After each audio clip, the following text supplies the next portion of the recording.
యుఏఈతో ఒప్పందం చేసుకున్న సంగతి మనందరికీ తెలిసిందే. అయితే ఈ శాంతి ఒప్పందంలో మరొక దేశం బహ్రెయిన్ కూడా చేరింది. ఇజ్రాయెల్ దేశం పీస్ అనే పేరుతో యుఏఈ దేశానికి ఒక ఫ్లైట్ సర్వీసును ప్రారంభించడం కూడా మనం విన్నాం. అంతేకాదు ముస్లిం దేశాలు తమ ఎంబసీని ఇజ్రాయెల్లో స్టార్ట్ చేయటం కూడా మనం చూస్తూ ఉన్నాం. అదేవిధంగా ఒక్కొక్క ముస్లిం దేశం ఇజ్రాయెల్తో ఒక శాంతి ఒప్పందాన్ని చేసుకోవడాన్ని బట్టి చాలామంది అల్ ఆక్సా మసీద్ ఇస్రాయేలీల వశం కాబోతుందా అంటూ కామెంట్ చేస్తూ ఉన్నారు. మిడిల్ ఈస్ట్లో జరుగుతున్న ప్రతి రాజకీయ చారిత్రక సంభవాలన్నీ కూడా యెరూషలేము దేవాలయముతో ముడిపడి ఉన్నాయనే సంగతిని మనం జ్ఞాపకం చేసుకోవాలి. ఎందుకనగా దేవుని వాక్యపు నెరవేర్పు ప్రకారముగా ఇజ్రాయెల్ దేశంలో దేవుని మందిరం తిరిగి కట్టబడాలి. అందుకోసమే వేగంగా నేడు జరుగుతున్న పరిణామాలన్నీ కూడా యెరూషలేము మందిర నిర్మాణాన్ని సూచిస్తూ ఉన్నాయి. అందులో భాగమే నేడు జరుగుతున్న శాంతి ఒప్పందం.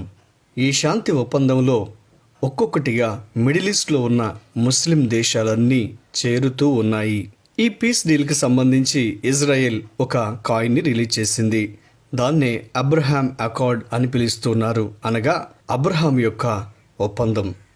అబ్రహాము పిల్లలైన యూదులు అలాగే ముస్లిమ్స్ అంటే ఇష్మాయిలు సంతానం వీరందరూ కూడా ఏకీకృతమై దేవుని మందిరాన్ని కట్టే దిశగా నేడు పరిణామాలు జరుగుతూ ఉన్నాయి. అజాత శత్రువులుగా ఉండే యూదులు అలాగే ముస్లిమ్స్ అందరూ ఒకే తాటి మీదకి అనగా ఒకే శాంతి ఒప్పందంలో పాలు పొందుతూ స్నేహపూర్వక వాతావరణం నెలకొనడానికి గల కారణం దేవుని వాక్యం నెరవేర్పు జరగాలి. అందుకొరకే దేవుని మందిరం కట్టబడాలి. దాని నిమిత్తమే నేడు ఒక్కొక్క సంభవాన్ని దేవుడు జరిగించటాన్ని మనం చూస్తూ ఉన్నాం.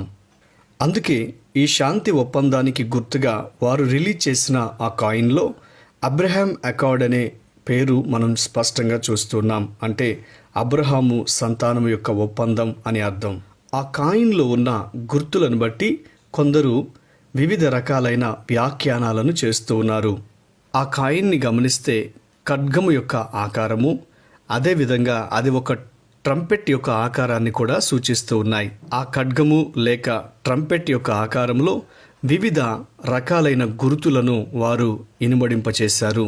అందులో ఉన్న శాటన్ సాతానుకు గుర్తుగా ఉందని బైబిల్ పండితులు వ్యాఖ్యానిస్తున్నారు. 10 నక్షత్రాలు ప్రకటన గ్రంథంలో చెప్పబడినట్లుగా అధికారము పొందబో 10 మంది రాజులను సూచిస్తూ ఉన్నాయని, ఒలీవల కొమ్మ నోట కరుచుకొని ఎగురుతున్న పావురం యొక్క గుర్తు అబద్ధపు శాంతిని సూచిస్తుందని, అందులో ఉన్న స్పేస్ షిప్ క్రూర మృగాన్ని సూచిస్తోందని, శాటిలైట్ అండ్ డిష్ 5G నెట్వర్క్ని సూచిస్తోందని, ఖర్జూరపు చెట్టు యొక్క గుర్తు ఈ ఒప్పందములో ఉన్నవారికి ఆహార భద్రతను సూచిస్తూ ఉన్నట్లుగాను, హార్ట్ సింబల్ అనేది ఈ శాంతి ఒప్పందములో ఉన్నవారికి దొరకబోయే ఆరోగ్యాన్ని భద్రతను సూచిస్తుంది.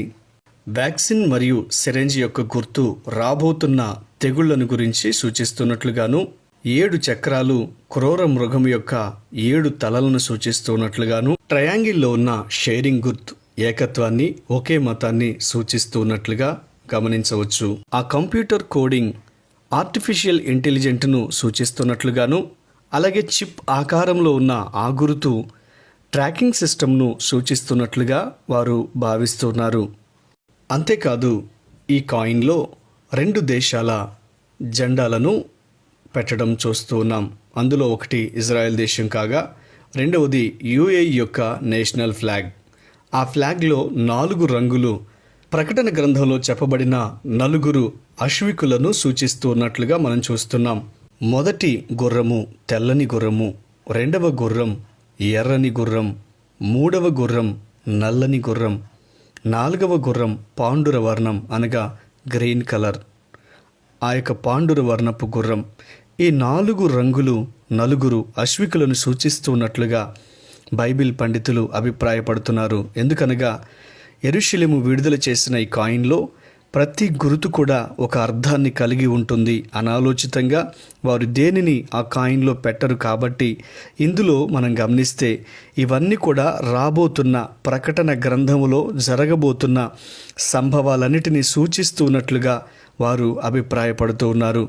ఏది ఏమైనా ప్రియ దేవుని బిడ్డలారా, నిజమే, ఇవన్నీ కూడా జరగబోయే సంభవాలు కనుకనే ఇవన్నీ ఒక కోయిన్సిడెన్స్గా, అంటే ఏదో యాక్సిడెంటల్గా జరగడం లేదు, కానీ దేవుని వాక్యపు నెరవేర్పు ప్రకారంగా ఇవన్నీ ఒకదాని వెంట ఒకటి జరుగుతూ వస్తూ ఉన్నాయి.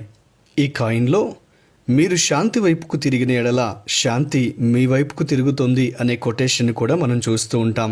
అంతేకాదు కింద అమెరికా అధ్యక్షుడైన డొనాల్డ్ ట్రంప్ యొక్క సంతకాన్ని కూడా మనం చూడగలుగుతూ ఉన్నాం. అంతేకాదు ఈ కాయిన్లో ఎగురుతూ కనిపిస్తున్న ఒక గ్రద్ద ఒక కాలితో ఒలివ కొమ్మను, మరొక కాలితో బాణములను పట్టుకోవటాన్ని మనం చూస్తూ ఉన్నాం. అనగా క్రీస్తు విరోధి వస్తాడనే సంగతి దేవుని వాక్యం సెలవిస్తుంది కదా.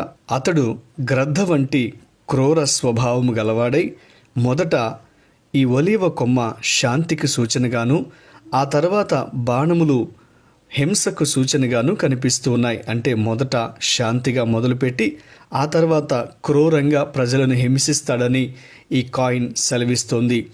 ఏది ఏమైనా ప్రియ దేవుని బిడ్డలారా, ఈ సంభవాలు, ఈ గుర్తులు ఇవన్నీ కూడా రాబోతున్న క్రీస్తు విరోధిని సూచిస్తూ ఉన్నాయి. ఇప్పుడు జరుగుతున్న ఒక్కొక్క పరిణామం అంతా కూడా యెరూషలేములో దేవుని మందిరం కట్టడానికే జరుగుతోంది. ఈ మందిరం కట్టడానికే ఈ శాంతి ఒప్పందం నెలకొల్పబడుతోంది. ఇందులో ఇంకా అనేక దేశాలు ఒకదాని వెంట ఒకటి చేరటాన్ని మనం చూస్తాం. కాబట్టి ప్రియ దేవుని బిడ్డలారా, రాకడ అతి సమీపముగా ఉన్నది గనుక మనల్ని మనం ప్రభు రాకడకు సిద్ధపరచుకుందాం.